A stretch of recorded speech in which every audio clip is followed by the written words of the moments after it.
The broadcast is now starting. All attendees are in listen-only mode. So, fellow data leaders, welcome to the International Society of Chief Data Officers, founded out of the MIT CDO IQ Symposium, and looking to develop how we look after our fellow data leaders, to support them in what they do, to bring them new thoughts, new knowledge, and generally to give a sounding board in a safe space so that CDOs can, chief data officers, data leaders can exchange their ideas amongst each other, and know that they will get the response that they need. We'll be running a series of webinars across the year, and this is the next one in our series, How CDOs Succeed. And you've got the topic in front of you, and I think it's going to be another great one. We've had some fantastic webinars this year, and indeed our last webinar had such a great deal of content. It was so rich in its content that it completed 2 hours of its 1 hour allotted time. But I hope that today Arka will, who I know is all revved up and waiting to go, is going to produce another great webinar for us in our allotted time. Before I hand you over to Dr. Peter Aiken, who is a member of the executive board of the ISCDOs, to introduce to Arka Mukergee, what I just really want to say is that I want to invite you to take some time to look at the International Society, see how we can fit in with you, with what you do as data leaders, see how we can support you, and to see how you can join the vibrant sort of grouping that we have that's working together to produce some fantastic artifacts, such as the data vocabulary that we have. Anyway, enough of the introduction. Over to you, Peter, and let's get on with the webinar. Thank you so much, Michael. Yes, and welcome everybody here. Let me extend my greetings to you. Again, the purpose of these webinars is so that everybody doesn't have to learn the same lessons over and over again. And Dr. Arka Mukergee has been a friend and colleague for many, many years around this, and has been on the forefront of inventing some really interesting technologies around this. For example, just to give you a sense of this, I met Arka back before it was a thing they called big data came along, and he had actually created this technology that he's going to talk a little bit about today. But as soon as big data came along, he went around and rewrote his entire system to be able to take advantage appropriately of big data, and in the process learned tons and tons of lessons about the whole thing. This particular session is a carry-on from the MIT conference that Michael referenced earlier, and we had such a demand for his topic, he actually ran out of time because we had questions that went on this. So we're going to hold questions till the end on this. Arka has about a 45-minute presentation, and then we'll take as many of your questions as time permits. But Dr. Mukergee is a graduate of Princeton University and is, I believe, sitting across the street from Princeton, or he usually is in his office out there, and has other degrees from the Indian Institute of Technology, and has been a very strong supporter of the data leadership movement that we have here. Arka, welcome. I'll turn it over to you if you are all set and ready to go. Lovely. Thank you, Peter. And yeah, pleasure to be a part of this community, a pleasure to present a little bit of what I've learned over the years. And Arka, just before you get started, as Robert here, I just want to do a shout out. We've got almost 100 folks on the webinar, but 1 or 2 people are running into some sound checks. So if people can hear us and people can hear Arka, can they just do a quick note on the question saying yes, they can hear the chat, so that way we can see it, because in that way it may be a local folks. So okay, great, you can hear us, great. So for folks that are having some issues, just recheck your sound settings, because you can see that everyone else is hearing us fine, so the webinar is going fine. So And then Arka, more back over. importantly, we are recording this. Sorry, we are Indeed we recording are. this as well, right? Exactly. Cool. Arka, take it away. A very interesting topic. Okay, so we're going to spend the next 45 minutes or so talking about data lineage, but we'll be really going into fairly deep understanding of the proofs that are associated with data lineage. And so let's get on with it. Right? So our webinar for today is organized with this table of contents, and essentially, given that we had a large group of people signing up for this webinar, I tried to organize it such that in the first two parts, we will talk about the problem in general and high level terms. And then in the third section, we'll go a little bit deeper into an intermediate level representation of the problem. And then in the fourth part, when we go into the implementation, we will do it in a very technical way. And I hope that I'll be able to do it so that we don't lose the audience at that point. We'll be asking questions along the way, and I'll answer it at the end of the talk. So just briefly about myself. I've been the CEO of Global IDs for about 20 years now, and I started it when I left IBM to work on these complex and interesting data problems. And I'm writing a book about data dominance, which will come out next year. So hopefully, if you're interested, I'd love to sort of share that with you. So my interest in data ecosystems has really gone from a static data analysis of data ecosystems to dynamic data and understanding of the dynamics of ecosystems. So for the first 10 years that I started Global IDs, we were interested in sort of static analysis of the data landscape, which meant sort of collecting profiles and identity across the ecosystem and doing statistical analysis with it. In the last 10 years, we have been focusing on the dynamic aspects of how the data ecosystem evolves. So we are looking at things like change, movement, lineage. Right? So this is the second stage. And in the last stage of Global IDs, we will focus on the evolution of the ecosystem. There are lots of interesting business problems that come out of that. So these three steps more or less parallel how physics has evolved, where you start off with a static understanding of any system by looking at something like a position, and then in the first derivative, you look at the change in the ecosystem. So you start looking at the first derivative that way, and then the second derivative is how are parts of the system accelerating, right? So what the approach that we've taken here is roughly the same approach. And today we'll talk about the dynamic data analysis, which is the first derivative of the data ecosystem. So let's start with the problem of, what are we trying to get at by data lineage? So what you see over here is a representation of how data is flowing across the system, right? And essentially looking at it at a very, very granular level to say, I can trace a piece of information as it is going across my system. Right? And so there are many aspects to this. I'll just walk you through the individual steps of this. But I mean, we let the animated GIF, come to its starting point, and I'll walk through. So here's the first step. You're looking for certain information in the ecosystem. Let's say you're looking at corporate information, and I'm interested in looking for a particular customer ID. And I give it the ID, and I said, show me how this information is moving across the system. So the software is then saying, okay, it's moving from system A to system B to system C, right?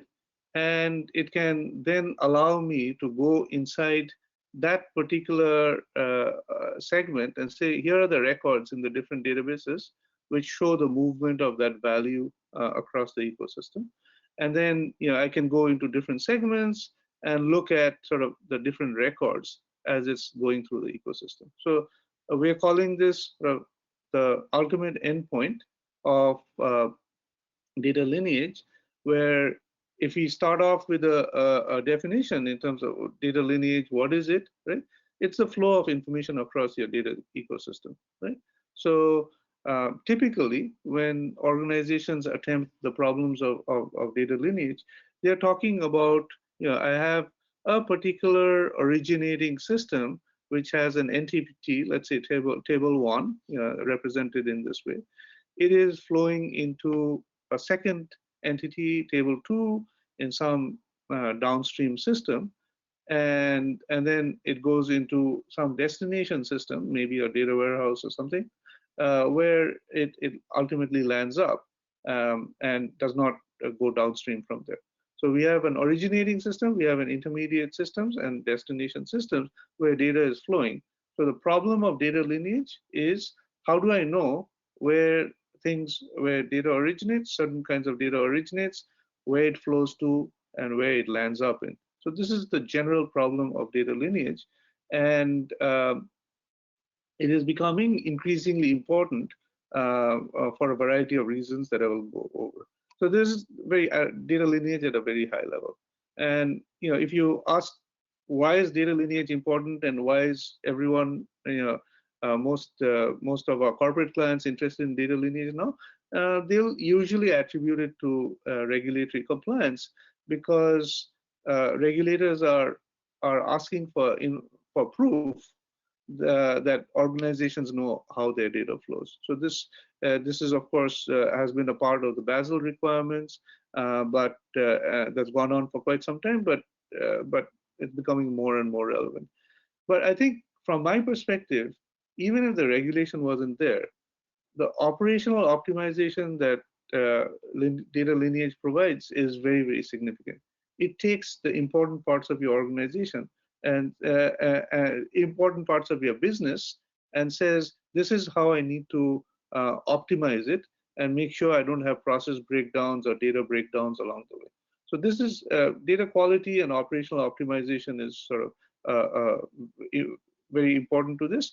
There's, of course, the problem of impact analysis as well, which is, I'm going to re-engineer my systems, but I need to know how things will break if some upstream system changes, right?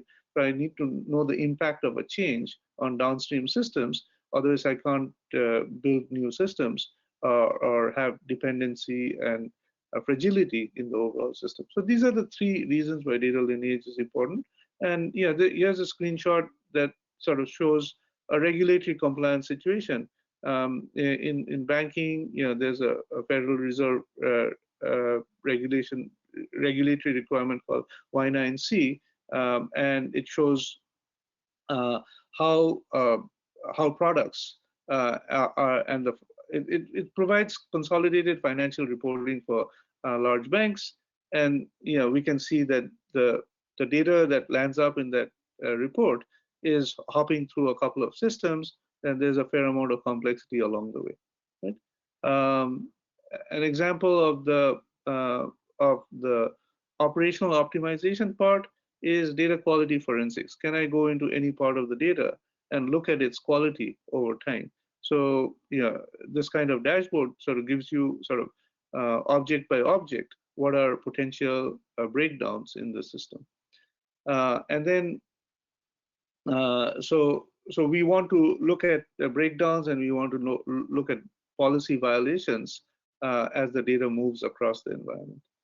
The last part was the impact analysis part, which was, we said that as data flows across the environment, it moves through multiple systems. In the environments that we have studied, we've seen certain kinds of data move through as many as 30 hops along the environment, along the ecosystem before it gets to its destination.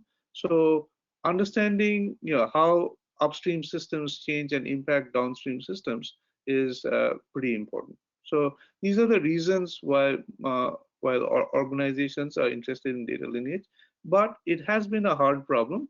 And of course, the purpose of today's webinar is to understand why the problem is hard and how to attack it. Right? So why is it a hard problem? So there's two main parts. One is that the scale of lineage is very large, and the complexity associated with lineage is also very hard.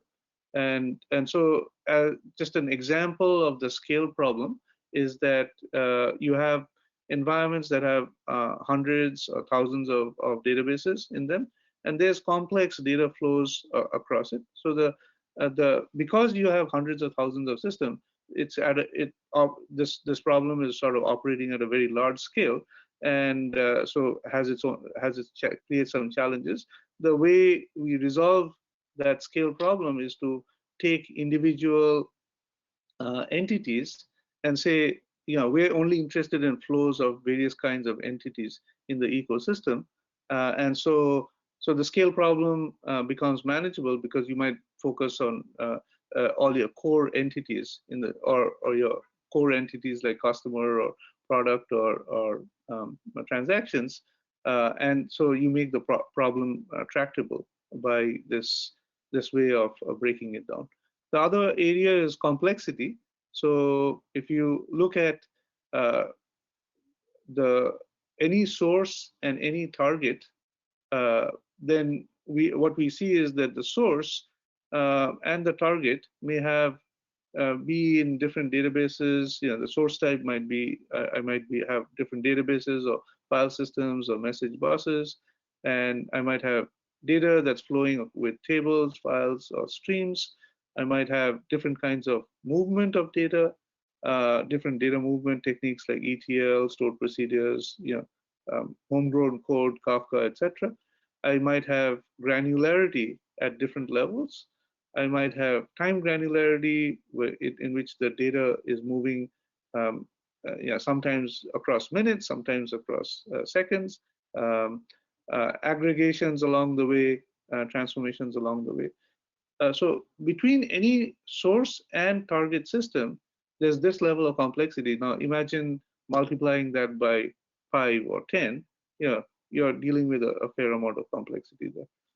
So we've explained at this step what data lineage is, why it's an important problem, and why it's a hard problem to solve.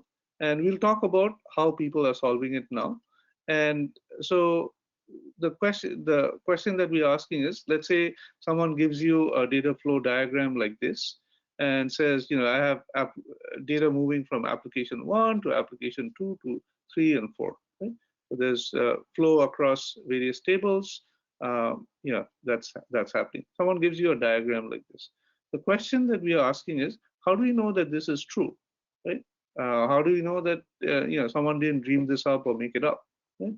So what we are saying is, what we have learned over the last 10 years is that this problem of how something is true cannot be solved completely in an automated way, but it requires two kinds of evidence. The first kind of evidence is subjective evidence provided by human attestation, that humans who are experts in these applications come and say that, look, this is how the data is flowing.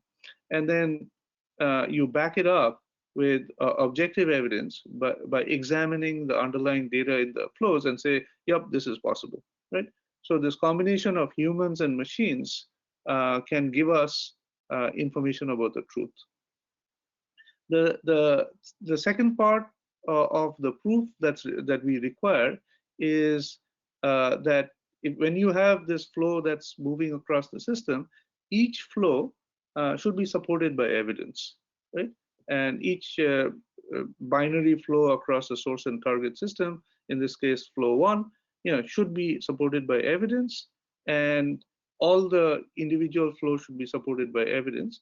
And the second part of the proof is the temporal sequence, the fact that application 2 is after application 1 and not after application 4 is also the temporal sequence, and the temporal sequence also has to be justified by evidence. So in order to examine truth in the data lineage area, And to find proof and evidence, we need to establish this kind of information. So, narrowing it down, we have three objectives over here. How do we get the proof?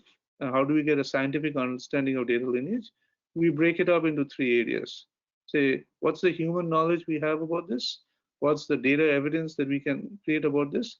And then can we actually track individual records as they are flowing across the system to create definitive proof of our data lineage? We also use tractable solutions. We say we will first solve the easy problem of metadata flow. How does the metadata flow across the environment? And primarily we are looking at header information from between the source and target systems. How does data flow across the environment? So here we are looking at column values. And lastly, we are looking at data tracing, where individual records are flowing from one system to another system. Right? So this is our second objective. And the third objective is, given the complexity of the data environment, we need a pragmatic solution. And so pragmatic solutions should operate at an enterprise scale, should handle enterprise complexity. And given that, given the complexity, we should maximize the use of automation in order to come up with our solutions. So that's so we've sort of covered the area of what is data lineage, why it's important, and how to approach it. Now we are going to go into a little bit of detail, saying here is the scientific way of approaching lineage. So we'll start with a template for proof and evidence and science. Okay? So the first part of the template is that we are looking at proofs and methods. What are the proofs that we need? What are the methods we're going to employ?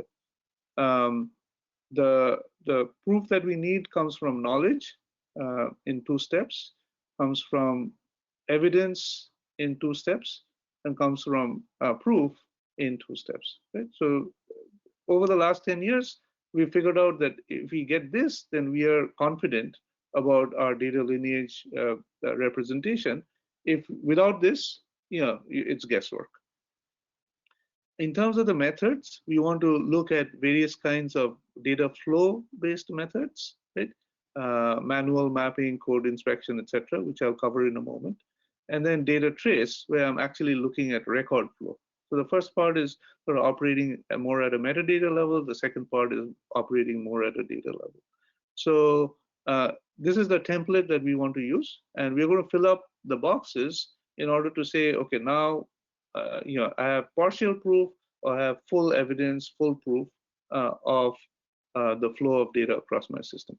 So let's start with by filling out the template. We say we're going to start with the attestation method. We're going to go and interview people who run our applications and say, tell me where my data is, where my data is coming from, right?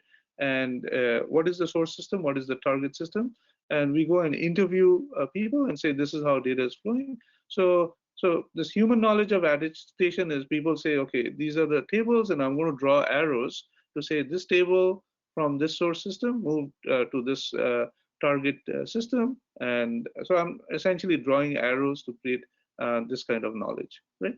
So our experience with all this is to say that attestation methods are good. They're a good starting point. But usually, if you actually go and then examine the detail under it, it turns out that humans get lots of things wrong, right? And that the attestation techniques need to be backed up by proper, by actual data analysis. So we actually, even though most organizations find it convenient to sort of just start with the attestation method, we think that most of what comes out over there is actually fundamentally wrong. So we need to do more. The next step that we can do is, of course, to look at the code, that moves the data across the 2 systems, source and target systems. And so we examine the code, and here's a sort of animation of how we are looking at source and target code. You see these 2 source systems that are moving into a target system, and we're looking at the code in the middle that confirms that yes, it is these source systems moving into this target system, and here's the code behind it. So by looking at the code, we can say that yeah, we have some evidence of data flow. Of course, the problem with all this is that when you have hundreds of thousands of applications, you may not have access to the code, right? So when you do have code, this is a good method, right? And of course, there are lots of ways code can be created. So you need ways of parsing all this code. But assuming that you have ways of parsing this code and you have all the code, this solves your problem, right? Unfortunately, at an enterprise scale, that code is barely available, and you also need to talk to humans. So this human-based knowledge methods, right, cannot be scaled, and they cannot handle the complexity of it. It's a good start, but we think that we need to take it further. So the next step in all this is we go into now collecting real evidence, right? So we collect information about commonality by looking at the metadata. So we can look at the physical metadata across the source and target system. And the commonality of physical metadata is that here's a source system. It has these, this kind of metadata in the source systems, this kind of metadata in the target systems. And if I have the same table headers and column headers, then I have some additional evidence that from a physical perspective, the right data is moving from source to target. But of course, we can't rely on that. As most of you know, naming conventions are never used properly at an enterprise level. And so given the absence of naming standards, most of our source and target tables are going to be named in different ways. We can't rely on that. So we move then to the next step, which is, okay, let's look at the logical metadata. So let's say you've done a Collibra implementation and you have definitions, uniform logical definitions. Then you say, okay, if there's commonality in the logical metadata, you can then look at the logical metadata and say, I have it in my source and target systems, and therefore I have some additional evidence to say that this is the data that's right. But again, so I point to a solution and then the issue with it. And the issue with logical metadata is that most systems across these complex environments are poorly defined. There are no universal logical models. There are no entity relationship diagrams at an enterprise level. So as a result, it's kind of hard to rely on logical models. The approach that we have taken is the semantic approach, where we say that as long as we can independently look at the semantics of the data, so we put the right concepts in place, then if one concept is moving from one table to another table, it has to be the same concept on both sides. And so semantically, if they're the same, then we have lots of trust that we are doing the right things. So we've looked at it at a metadata level. To bolster our opinion, let's look at it at the data level. So at the data level, what we see is we are looking at individual sort of values of data, and we say, what is the overlap of data between source and target systems? So we create these kinds of Venn diagrams between each column pair that's flowing, and say, is there data overlap, right? And if there is data overlap, then we know that the source is moving to the target, and so we can systematically look at data overlaps and gain more confidence. So we've collected some evidence, right? And through commonality and overlap, we are much more confident about our data lineage diagram. Now we go to the third step, where we say we're now looking at individual data flows in a time sequence. So first we look at things like IDs and say, is there source to target overlap in the IDs across source to target systems? Next, we then look at both IDs and timestamps to say, is there a pattern to say this is the temporal sequence in which the flow is happening. So we're looking at commonalities in IDs, we're looking at commonalities in timestamps, and and then you can look at it record by record as it's flowing across the system, say that there's commonality, or if there's a data quality problem, there's some policy breakdown. But now I have incontrovertible proof, right, that it is this set of IDs and attributes and timestamps that are flowing together. I'm absolutely sure about this flow, and I can reconcile the data. So now I have ultimate proof. There's one limitation though, which is that if there is a transformation or aggregation along the way, it's kind of hard to trace that from the data. So you have to go back into the code and see if you can deal with the transformations and the aggregations. But in that step 7, now both from a code perspective and a data perspective, everything reconciles, and you have confidence in your data flow, right? So you start off with some guesswork, right? And at the end of this approach, you have definitive proof, and you can actually look at records as they're flowing through the system and complying with the policy audits, the quality controls that you want to set up from a governance perspective. All right, so that's my intermediate dive into Lineage. Now I'm going to go a little bit deeper into the implementation, and we'll go through it step by step. So the prerequisites for a data lineage implementation is that first you need to organize your data ecosystem, right? So without organizing the data ecosystem, you don't know where the data is, that whose lineage you want to determine. So the first part of the organization the first part of the prerequisites is organizing the ecosystem, and then the second part is organizing, searching for the tables that are of interest. And so first, once you've done the prerequisites, the implementation plan has these 4 steps. 1, arrange the relevant tables in temporal sequence. Let's say you're looking at the flow of customer information from originating systems to downstream systems. You need to organize it in temporal order. The temporal order is coming from timestamp sequences that were part of the previous prerequisites, that you were able to look at the timestamps, organize it, and see the temporal sequence. So once these tables are organized in the temporal sequence, now you generate for each pair, each source to target pair, each data flow segment, you generate the data flow segment for each table player. So if you have 10 hops, you have 9 data flow segments in your data lineage diagram. Then you validate each segment with the proof and the techniques that we discussed.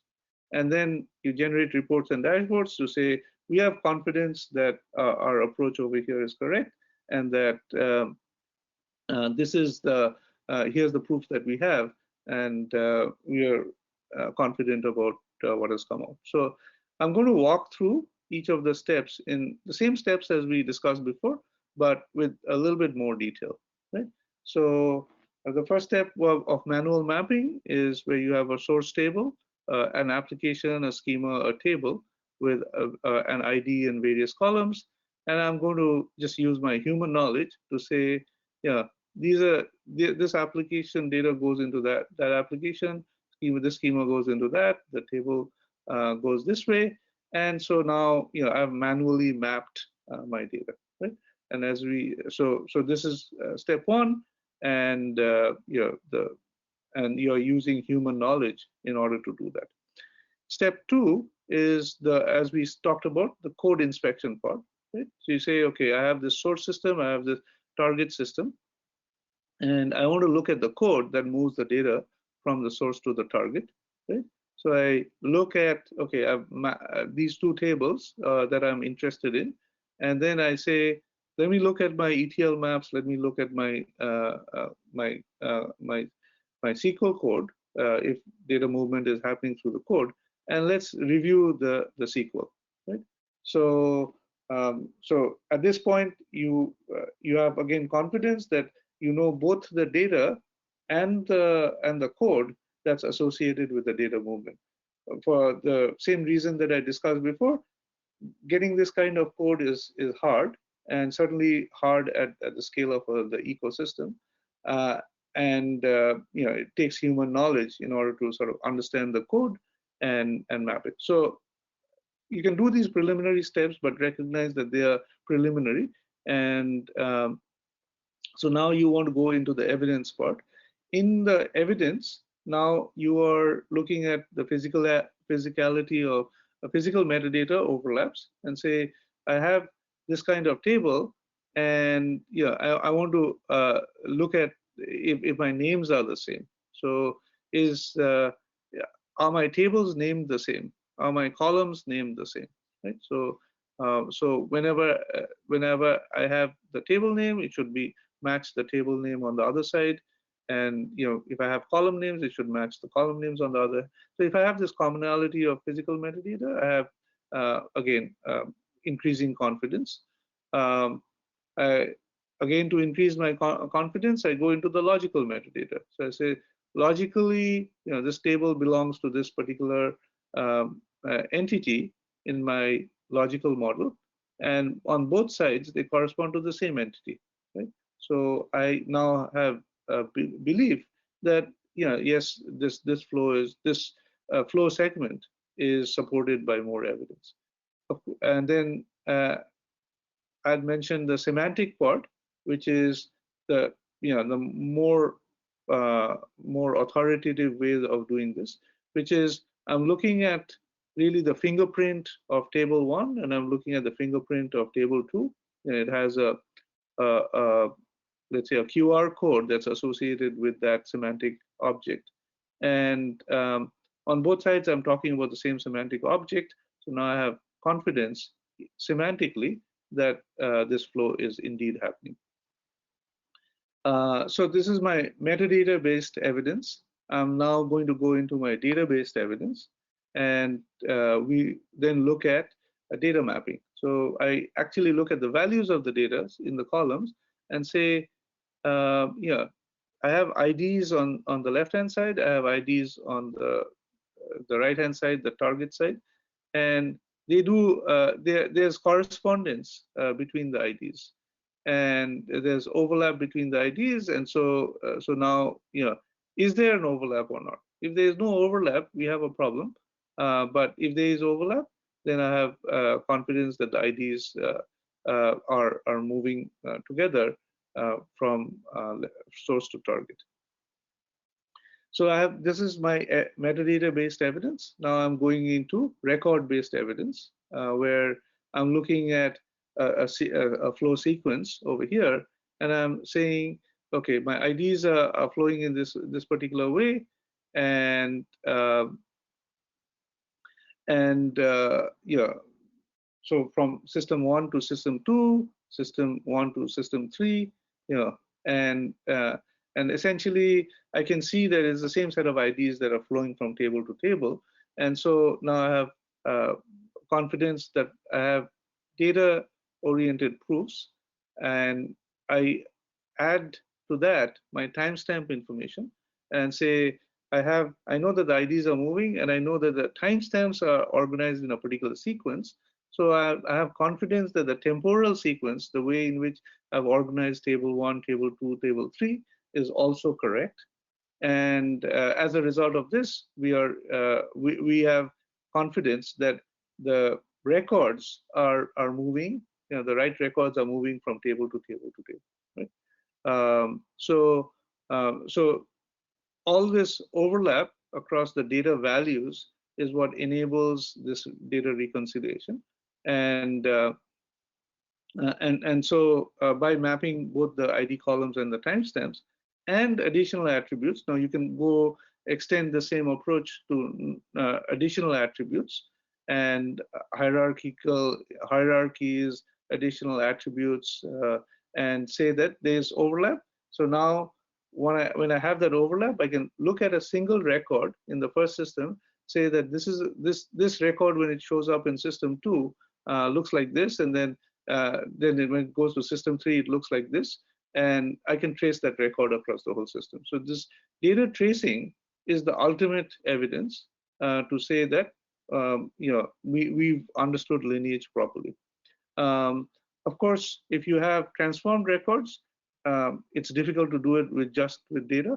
So at that point, you do need access to various kinds of code. So when there's a transformation that's happening inside a certain fields in the data, you will then say, okay, I need to understand get the evidence from my code in order to make sure that I understand the transformations as well. So if you can reconcile the transformed records by looking at code. So this gives you confidence that whatever you come up with is you have a lot of trust in, that you can actually go to the regulators and say, I'm completely confident that this is the way my data is flowing across my system. But there are certain things that we are still missing over here, and I'll just cover that briefly. So, one of the things that we see in our implementations is that when we look at the data ecosystem and get all this evidence, it's point in time information, right? So we know how the data flows, but we have only looked at the data in certain points in time and deduced the data lineage from that. But most things that organizations are interested in and regulators are interested in span a large period of time. I might have done a transaction 5 years back, but I need to know sort of how that transaction flow has changed in time. So this, in the approach that I talked about, in the interest of time, I did not cover this, but there are ways of handling this which show you how the flow changes over time. And that is through continuous monitoring, by creating knowledge graphs, etc. That problem can be solved. How to trace data in motion? Some of the data is sort of moving as streams across the environment. In the examples that I showed, we did not talk about data in motion. Once again, it's a topic by itself that requires more time, but a similar approach can be applied to data in motion as well. And computational techniques are the best way of solving that problem.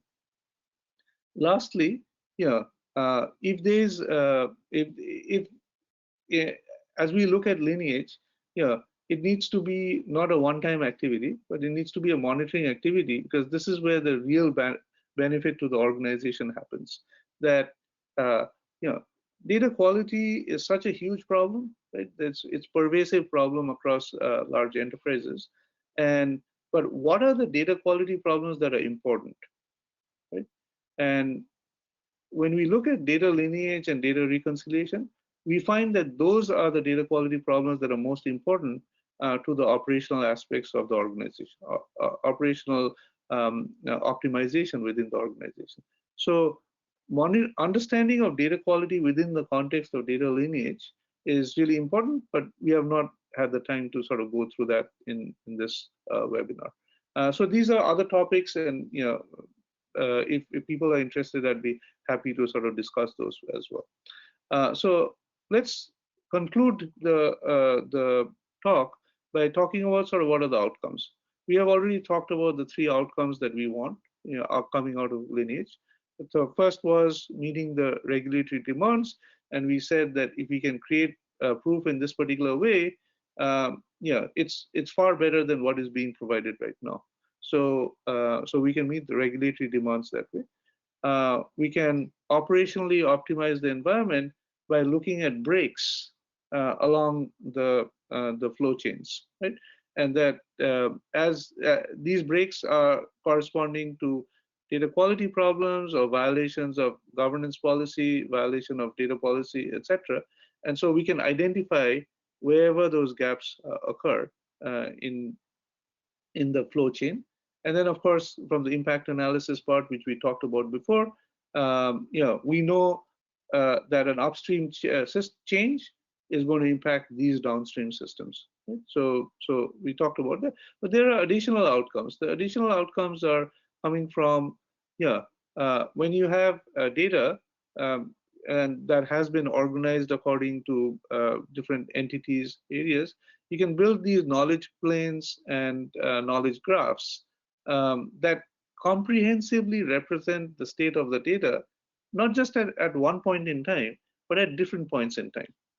So knowledge graphs is the direction in which all of this is heading to, that if we need sophisticated analytics on the flow of data, we will ultimately need to construct a knowledge graph that shows not just point in time information, but historical information as well. So, we have been in the business of constructing these metadata knowledge graphs, data knowledge graphs, and value knowledge graphs to take small problems within the enterprise and say we can answer all flow and change related issues related to that particular data set. So this has a lot of downstream impact as well. Obviously, if you know your data and if you can trust it, then this whole AI, ML analytics area becomes much more tractable. And of course, there's a variety of project-oriented outcomes as well. So I'd conclude by essentially saying that if you want comprehensive lineage graphs, you can take the approach that we have discussed, put that information inside a graph environment, and at that point, most questions related to the flow and change can be answered. But this knowledge graphs are a relatively new area. I mean, they have been around for 20, 30 years, but implementation-wise, we can see greater implementation of knowledge graphs and graph technology. But this is the way the lineage problem and the traceability problem is heading. So I'll end over there, Peter, and I'll turn it over to you. Maybe I can answer a few questions. Absolutely. Arka, thank you for a great presentation. This was a very comprehensive look at a very detailed and thought-provoking topic that people have been working with for many, many years. I will jump straight to the questions here just to make sure we can squeeze as many of them in as we can. And if you do have questions for our speaker, by all means, put them in the questions section of the GoToWebinar control panel.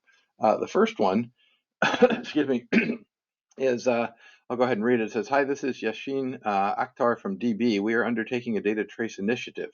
How are people navigating the ever-expanding data privacy regulations that hinder an enterprise evolution solution? So it sounds like they ran right into a brick wall there. Arka, do you want me to read that again? It's a kind of a detailed question. I got it. Privacy is sort of central over here because, if you take tuples about people, the moment you take tuples or records about people and bring it into your data lineage or data traceability solution, you immediately have a privacy problem, right? So essentially, your solution has to be fairly independent of private sensitive data that's embedded inside the tuple. So the approach that has to be taken is that you use information in the tuple that does not have private sensitive information. So for example, we have something like 80 categories of private sensitive information. And so what you do is you look at IDs and you look at timestamps and say, this is how the flow of data is happening. And then you subset it. You say that if I want to sort of look at this one individual record, I'll construct a graph just for that one individual record and say that I can, I know for sure that I can I know the flow of this information. But there is a trade-off. There is a trade-off here, that one way of handling the trade-off is to look at information that does not have SPI or sensitive private information. The other way is construct graphs for very narrow audiences that do have the SPI, but can validate it at an individual level. And then, of course, this is a very quick answer, but the trick is all in the details over here and the nuances over here. But that's the general approach. But thank you for the question. Thank you, Yashin. Again, if you have follow-up on this, feel free to reach out directly to Arka on this. His contact information is right up there on the screen. The next one is, could you explain a bit more about the knowledge graphs? I think a lot of people are curious as to how you went from a lineage piece to a knowledge graph piece, and your focus there really was on visualization, correct? No, so knowledge graphs and graph technologies and ontologies have been in the background for the last 20 or 30 years. In academics, of course, this is how you integrate complex data sets, but they have not really they have not been applied widely in enterprises, other than these very large companies like Google and Facebook and LinkedIn, etc. They use graphs and the automation that graphs provide. So where does, how does the data lineage problem translate into the knowledge graph? It is, knowledge graphs are much, much more rich in representing data comprehensively, right? When I'm looking at a data lineage in relational tables, I don't have all the relationships in the relational environments in order to understand my lineage properly. So when I take that information and put it into a knowledge graph, now I have all the information, all the relationships, and all the temporality inside the knowledge graphs in one place, right? So as a result, my ability to answer any questions related to the movement and the flow of data is enhanced. Without it, I'm really, really constrained, right? So, so the EDM Council, for example, Enterprise Data Management Council has been holding a number of working sessions on knowledge graphs, and I really would encourage people who are not familiar with knowledge graphs to explore that. And there are parallel concepts like data mesh, for example, which are also coming up with the same kind of theme to it, that comprehensive representation of data is required. The older models that we've had for the last 50 years are just not amenable to problems of this kind. So I'd encourage exploration there. I certainly agree with that. Vaughn asks, does this work with third-party based cloud systems? I think the answer is a resounding yes, but that's not really the answer that you want to give, is it, Tark? Yeah, well, I mean, of course, everyone's sort of taking their data as a part of their data digital transformation initiatives. In order to understand the data, they're taking the data and replicating it into the cloud. So cloud-based file systems like S3, etc., are like great repositories of of information. And the approach that we have talked about operates for any file system, including file systems, right? And just as long as you can automate it at the scale of what's in a cloud file system, which means you're processing, pre-organizing, millions, maybe tens of millions, hundreds of millions tables, right? You're systematically organizing them before you can put them in this structure that I described. But it is actually absolutely amenable to cloud-based representations. Absolutely.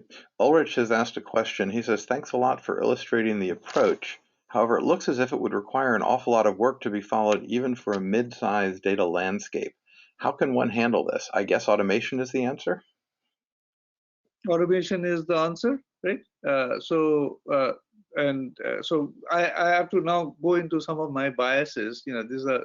These are biases that I've built over time. But we think that this, the reason why the problem is difficult is because nobody builds proper foundations, right? Data management has evolved hodgepodge, right, over time, right? And so depending on the capabilities of the DBA or the data administrator or the data organization, depending on the maturity, things have evolved in certain ways. But there's no solid foundation, to say we understand how data works and that we need to systematically build the foundation. So the foundation can be built we would say with like 90-95% automation. If you build that foundation, and the foundation building involves things like discovery, scanning, profiling, classification, mapping. These kinds of things can be done automatically, right? So it's lights out way of organizing the data landscape, creating your foundation. Once you have it, the rest of the problem takes much less time than it would without the foundation. So we encourage our customers to essentially build proper foundations to the data ecosystems using these lights out based automated techniques.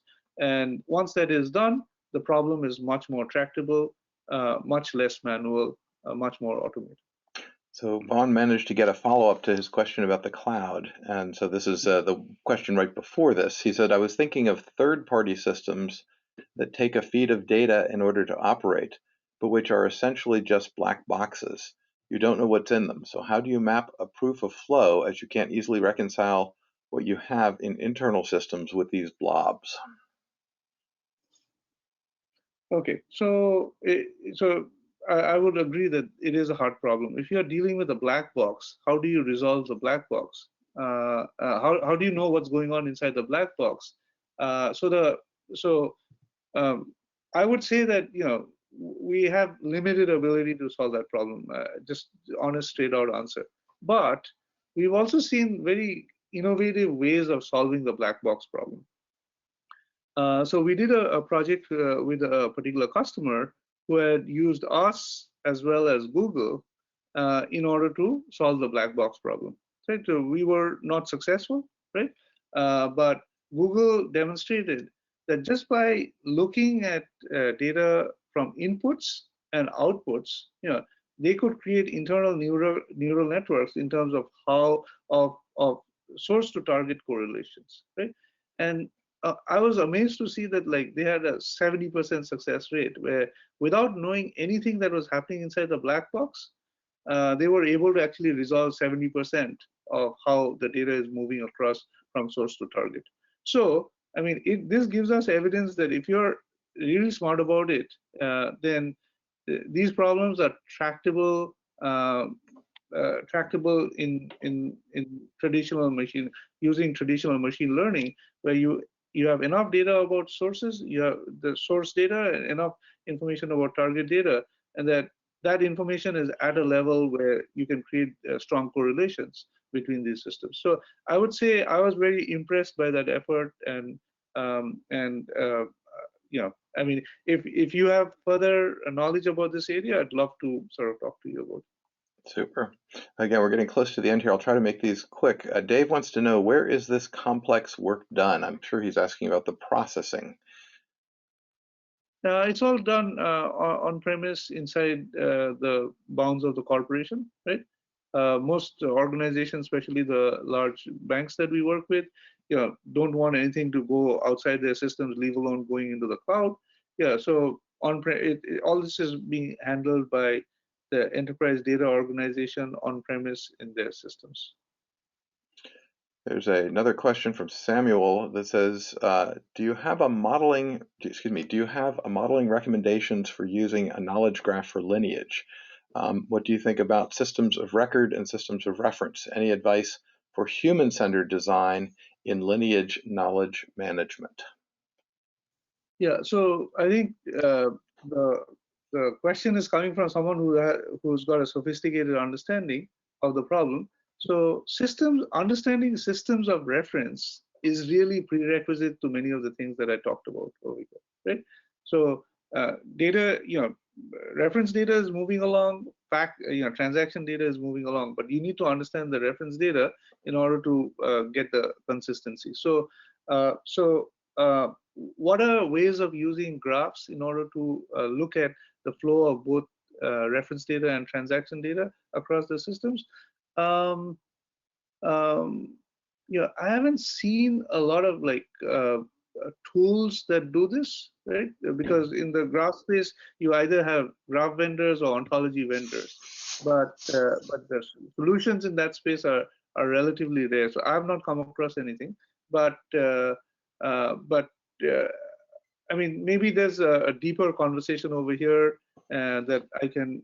So we have presentations on lineage of reference data, and we can share. I can share that with you if you want.